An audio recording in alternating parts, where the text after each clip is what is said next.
what the audience might not know is that the stars have to master the physical game, the mental game, and the emotional game. How much of it is physical for Michael Phelps and how much is it mental?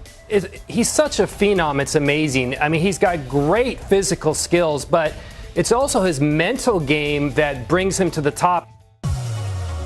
Ascending to peak performance takes strength, character, and an understanding how emotions affect the outcome of the game. We're about to go full throttle and supercharge your performance. Get ready to thrive from the inside. Ladies and gentlemen, please give a big welcome to Greg Steinberg. So level 1 question. If I squeeze this orange, what comes out? Orange juice, right? If I squeezed it yesterday, what comes out? Orange juice. If I squeeze it tomorrow, what comes out? Orange juice. If you squeeze it, what comes out? Orange juice. Level 2 question. Why? Why does orange juice come out? Because that is what is inside. Right? Level 3 question. Level 3 question. What have you put inside? If you've put in fear and negativity and doubt, that is what comes out when you get squeezed. Because we all get squeezed in life. That is the human condition. We all get squeezed. But if you put in joy and love and compassion, then when you get squeezed, that's what comes out. And the most successful people, the people who are emotionally tough, they have put in the right juice of life. Purpose is the master emotion. Who wrote Purpose? Nobody did. You know why? Because nobody thinks purpose is an emotion. But it is. Think about this. You're coming out of the grocery store. You see this lady. She has a sign that says, needs food. She has 2 kids. And you usually don't do this, but you take out a 20 and you give it to her. And she says, God bless you. God bless you. God bless you. What do you feel at that moment? You feel purposeful, full of purpose. Purpose is a master emotion, and it leads to courage, it leads to grit, it leads to passion, it leads to love, it leads to everything that you're looking for in your life and to help others in their life. I really appreciated that he was able to connect the employers to the career services professionals and blend those 2 experiences together. Everyone in the group was able to glean some positive insights from this, and that they can make that useful every day on their jobs right now. And I think it was just the right shot in the arm for our group. And this powerful fuel comes from primers. That's powerful stimuli, which basically are words, actions, and images, which can push our emotions in a certain direction. But you're aware of a powerful primer. You probably use it every day. It's music, right? Music can make us really, really happy, or it can make us sad. Music is a powerful primer. I bet you can relate to this situation. Last night, I got in to the rental car place.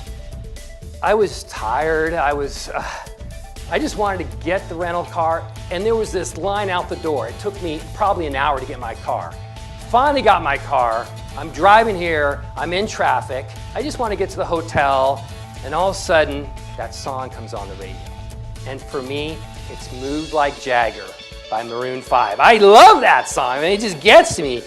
And then all of a sudden, I start doing the thumb bop, and I start doing the finger roll, and then I start doing the chicken.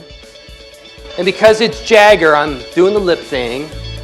And I get to a light, and I don't realize I'm still doing it, and I turn.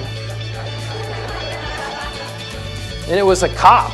And he's looking at me with that puzzled look, and I knew exactly what he was thinking.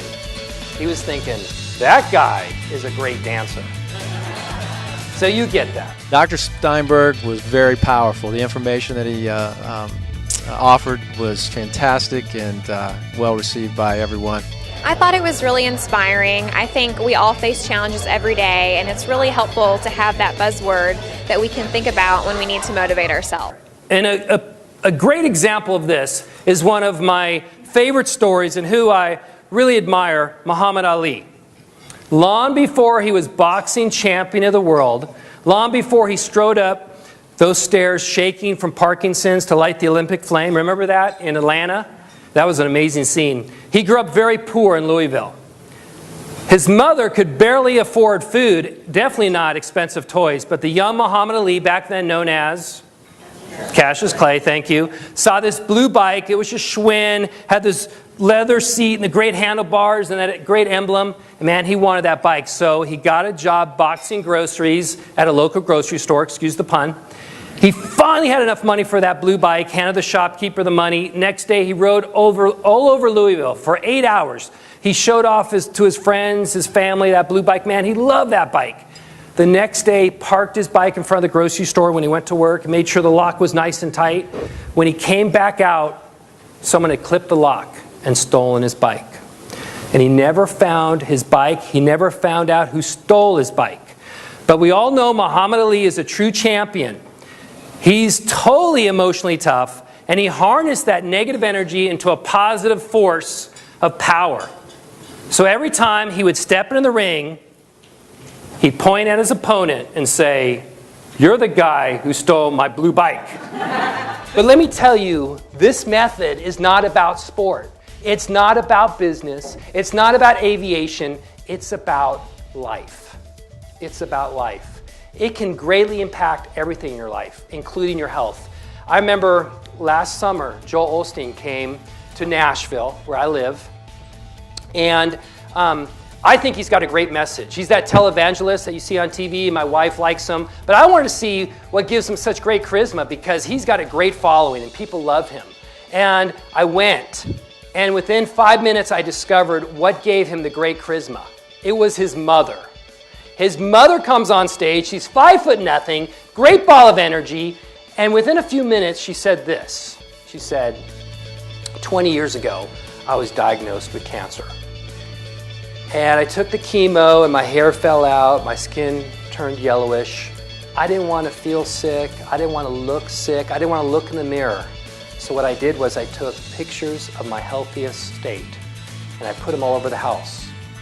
When I was at the beach, when I was with Thanksgiving with my family, when I was in the mountains. And every day, 3 times a day, 5 times a day, I would point at these pictures and say, "You are healthy. You are healthy. You are healthy. You are healthy." And then she said, "Today I'm cancer-free." And I know there's a lot of reasons that contributed to her health, but I know in my heart, one of the main reasons was that she was doing this method that I'm describing to you today. It's not just a game changer. It's a life changer. Dorothy, buzzword. Dorothy, don't be shy. Oh my gosh. Travel. I love to travel. Perspective. Perspective. Okay, why perspective? Because when I'm... Oh yeah, sorry.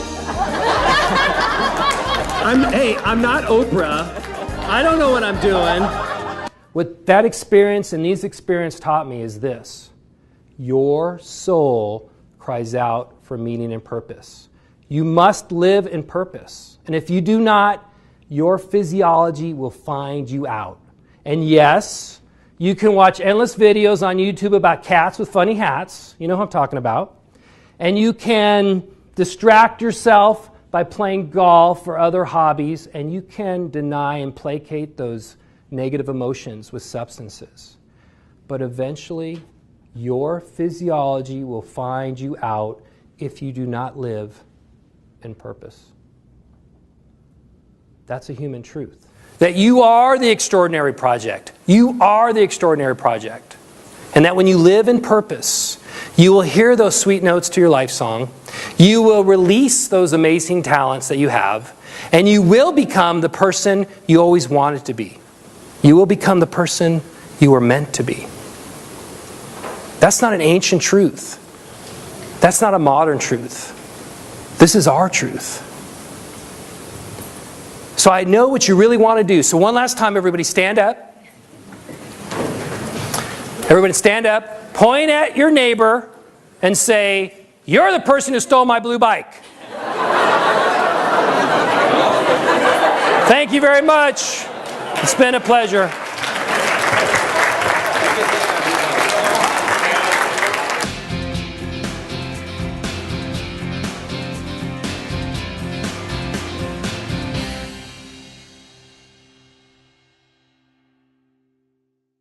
And I was talking to 8-year-old golfers last summer in Nashville, where I live, and I was talking for 20 minutes about confidence and composure and dealing with the pressure, and they're standing there for 20 minutes just going.